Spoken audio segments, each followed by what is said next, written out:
जरा इस सीन को ध्यान से देखो। ब्रिटेन के present monarch king Charles III पर एक आदमी पब्लिक में अंडे फेंक देता है और शॉकिंग बात तो यह है कि सोशल मीडिया पर कई लोग उस आदमी की तारीफ कर रहे थे, तालियां बज रही थी, मीम्स बन रहे थे। कंट्री जैसे सूडान में ब्रिटेन के इस मोनार्की के अगेंस्ट रैली निकाली जाती है, इन्हें टैक्स चोर बोला जाता है। ऊपर से इस फैमिली के कुछ स्कैंडल्स ने तो अमेरिका तक को सदमे में डाल दिया था, जिसके बारे में हम अभी थोड़ी देर में बात करेंगे। लेकिन वही दूसरी तरफ जब एक सर्वे किया गया था तो उसमें 62% लोग यही चाहते थे कि ब्रिटेन की ये जो रॉयल फैमिली है वो एज इट इज रहनी चाहिए। मतलब सिचुएशन ये है कि जितने लोग मोनार्की को डिसलाइक करते हैं उससे ज्यादा लोग उन्हें डिफेंड भी करते हैं। तो अब सवाल ये नहीं है कि ये रॉयल फैमिली अच्छी है या बुरी, बल्कि असली सवाल ये है कि ये फैमिली है ही क्यों। आज जब दुनिया डेमोक्रेसीज की बात करती है तो ब्रिटिश रॉयल फैमिली जैसी मोनार्क आज एग्जिस्ट ही क्यों करती है और आज भी इतनी ज्यादा रेलेवेंट क्यों है। और इस वीडियो में हम एग्जैक्टली इसी कॉन्ट्रडिक्शन को समझने वाले हैं।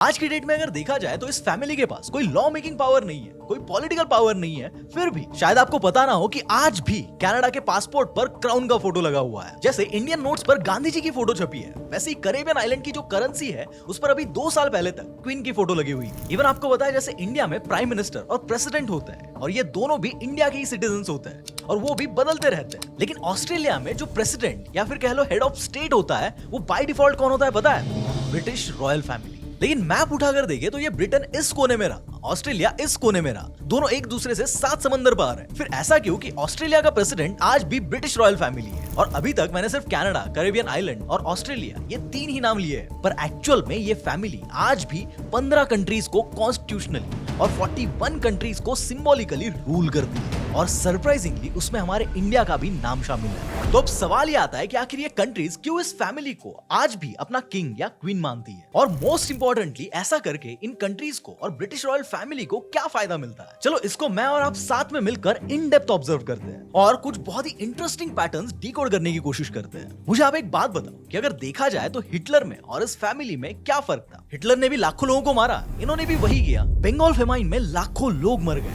जलियांवाला बाग में हजारों इनोसेंट्स मारे गए थे। और इंडिया ही नहीं, जिन जिन कंट्रीज को इन्होंने कॉलोनाइज किया था उस हर एक कंट्री में इन्होंने लूटपाट मचाई और वहां के लोगों को जानवरों की तरह ट्रीट किया। अब बंदूक चाहे किसी के भी हाथ में हो, लेकिन ट्रिगर तो कहीं ना कहीं इन्हीं के हाथ में था ना। लेकिन इन्होंने लूट मार मचाने के चक्कर में किसी को रोका नहीं, लोगों को बेरहमी से मरने दिया और अकेले इंडिया से इतना पैसा लूट लिया कि आज की डेट में उसे कैलकुलेट करे तो 45 ट्रिलियन डॉलर से भी ज्यादा बन जाते हैं। यानी चाइना की आज की जीडीपी से 2 गुना से भी ज्यादा पैसा इन्होंने अकेले भारत से लूटा है और उसका एक मेजर चंक इस फैमिली की तिजोरी में गया। तो अब इससे हुआ क्या कि जिन भी कंट्रीज को इन्होंने कॉलोनाइज कर रखा था, अपना गुलाम बनाकर रखा था, उनकी नजरों में ये लुटेरे बन गए, चोर बन गए, मास मर्डरर्स बन गए। यानी एक तरह से उन सभी कंट्रीज में इस फैमिली की जो इमेज थी वो कंप्लीटली डिस्टॉर्ट हो चुकी थी। अब हुआ क्या कि धीरे धीरे समय बदलता गया और जितनी भी कंट्रीज इन्होंने कॉलोनाइज कर रखी थी वो एक एक करके इंडिपेंडेंट होने लग गई। जैसे कि 1947 में इंडिया इंडिपेंडेंट हो गया था, आगे 1960s और 70s में कई सारी अफ्रीकन कंट्रीज भी इंडिपेंडेंट होना शुरू हो गई थी। अब इससे हुआ ये कि ये बात इस फैमिली को भी समझ में आ गई थी कि अगर इन्होंने इन कंट्रीज को और ज्यादा ऑप्रेस करने की कोशिश करी तो ये इन्हीं पे भारी पड़ जाएंगे। और जैसे कि मैंने कहा था कि इस फैमिली की लूटमार की वजह से इन कंट्रीज में इनकी इमेज भी कंप्लीटली निगेटिव बन चुकी थी। अब इसीलिए इस सब को छुपाने के लिए ये फैमिली एक बहुत ही खतरनाक स्ट्रैटेजी लेकर आती है। एक तो इन्हें अपनी निगेटिव इमेज को क्लीन करना था और ऊपर से उन कंट्रीज को आगे भी रूल करते रहना था। इसलिए 1948 में ये लोग लंदन डिक्लेरेशन अनाउंस कर देते हैं। अब ये लंदन डिक्लेरेशन क्या है? तो देखो, इसके अंदर ब्रिटिश रॉयल फैमिली ये कहती है कि चलो आज तक जो हुआ सो हुआ, लेकिन आज से हम यानी जिन कंट्रीज को इन्होंने कॉलोनाइज किया था वो और ब्रिटिश रॉयल फैमिली हम एक परिवार की तरह रहेंगे और उस परिवार का नाम होगा कॉमनवेल्थ। आज की डेट में इसी कॉमनवेल्थ के अंदर 56 कंट्रीज आती है और जैसे कि मैंने बताया था कि इनमें से 15 कंट्रीज को ये रॉयल फैमिली कॉन्स्टिट्यूशनली और 41 कंट्रीज को सिंबॉलिकली रूल करती है। देखा जाए तो ये जो कॉमनवेल्थ है वो रॉयल फैमिली को आज भी रिलेवेंट रखता है और यही वो कॉमनवेल्थ है जिसके अंडर 2010 में दिल्ली में कॉमनवेल्थ गेम्स को होस्ट किया गया था। But now the question here is कि ये जो कंट्रीज है जिन पर इस फैमिली ने किसी दौर में इतने ज्यादा अत्याचार किए, वहां पर लूटपाट मचाई, वो क्यों आज भी इस कॉमनवेल्थ का हिस्सा बनकर बैठे हैं? और खास करके ये जो 15 कंट्रीज है जो कॉन्स्टिट्यूशनली रॉयल फैमिली को अपना हेड ऑफ स्टेट यानी देश का सर्वोच्च नागरिक मानती है, वो क्यों अब भी इस फैमिली को डिनाई नहीं करती? ऐसी क्या मजबूरी है इनकी? तो देखो, बात ऐसी है कि आज कोई अंडर डेवलप कंट्री अगर क्राउन से पॉलिटिकल फ्रीडम लेना चाहे तो वो ले सकता है, उसमें कोई बड़ी बात नहीं है। लेकिन पता है वो क्यों नहीं लेते? क्योंकि पॉलिटिकल फ्रीडम आसान होता है लेकिन इकोनॉमिकल फ्रीडम वो आसान नहीं है। अब इसका एग्जैक्टली क्या मतलब है ये आपको शॉर्ट में एक्सप्लेन करता हूँ। ये बारबाडोस नाम की आइलैंड कंट्री है जो कैरेबियन सी में लोकेटेड है। 2021 तक इनका जो प्रेसिडेंट था वो क्राउन यानी रॉयल फैमिली हुआ करती थी, लेकिन 2021 में इन्होंने डिसाइड किया कि अब से हमारा जो हेड ऑफ स्टेट यानी जो प्रेसिडेंट है वो हमारे ही देश का रहेगा, और उन्होंने ये ऑफिशियली डिक्लेयर भी कर दिया। इवन इस कंट्री की सेरेमनी में खुद प्रिंस चार्ल्स भी गए और उन्होंने हंसते हंसते उनके इस डिसीजन को सपोर्ट भी किया। लेकिन अब थोड़ा कॉमन सेंस लगाकर देखो कि एक कंट्री जो आज तक रॉयल फैमिली को अपना हेड ऑफ स्टेट मानती थी, वो अचानक से आकर बोल दे कि आज से इस फैमिली का और हमारा कोई कॉन्स्टिट्यूशनल कनेक्ट नहीं है, और उनके इस डिसीजन को खुद रॉयल फैमिली के क्राउन प्रिंस खुशी खुशी एक्सेप्ट कर ले। सच में आपको लगता है कि ये फैमिली इतनी आसानी से इस कंट्री का डिसीजन एक्सेप्ट कर लेगी? वेल, तो हुआ क्या कि जो बारबाडोस है उनकी मैक्सिमम इकोनॉमी टूरिज्म पर डिपेंडेंट है, और 2021 वो साल था जब दुनिया भर में कोविड फैला हुआ था, और इसीलिए जो कंट्रीज टूरिज्म पर डिपेंडेंट थी उनकी इकोनॉमीज गिरने लग गई, and Barbados was one of them. 2021 में जब बारबाडोस ने क्राउन को as a head of state reject किया, उसके 1-2 साल में ही उन्हें आईएमएफ की तरफ से $350 मिलियन का लोन लेना पड़ा, और ये जो आईएमएफ है वो यूएस और यूके इन दो कंट्रीज से हेवीली इन्फ्लुएंस्ड है, और आईएमएफ जब भी लोन देता है तो वो भले ही फाइनेंशियल एड के नाम पर देता है, लेकिन आज की डेट में ये बात सब लोग समझते हैं कि एटलीस्ट जियोपॉलिटिक्स में इतना दानवीर कोई भी ऑर्गेनाइजेशन नहीं है जो सच में किसी कंट्री को सेल्फलेस होकर फाइनेंशियल सपोर्ट करे। उसके पीछे 100% उनका कोई ना कोई हिडन एजेंडा होता है, और जब बारबाडोस ने आईएमएफ से $350 मिलियन का लोन लिया तो उसके तुरंत बाद वहां पर एक पैटर्न देखने मिला। आईएमएफ ने बारबाडोस को लोन तो दे दिया, लेकिन साथ ही कुछ कंडीशंस रख दी, जैसे कि आपके यहाँ पर टैक्स बढ़ाओ, गवर्नमेंट जॉब्स फ्रीज कर दो, सब्सिडीज हटा दो, और इस सब से हुआ ये कि वहां पर महंगाई बढ़ गई और वेलफेयर स्कीम्स भी कट डाउन हो गई, जिससे कि लोगों को कई प्रॉब्लम्स फेस करने पड़े।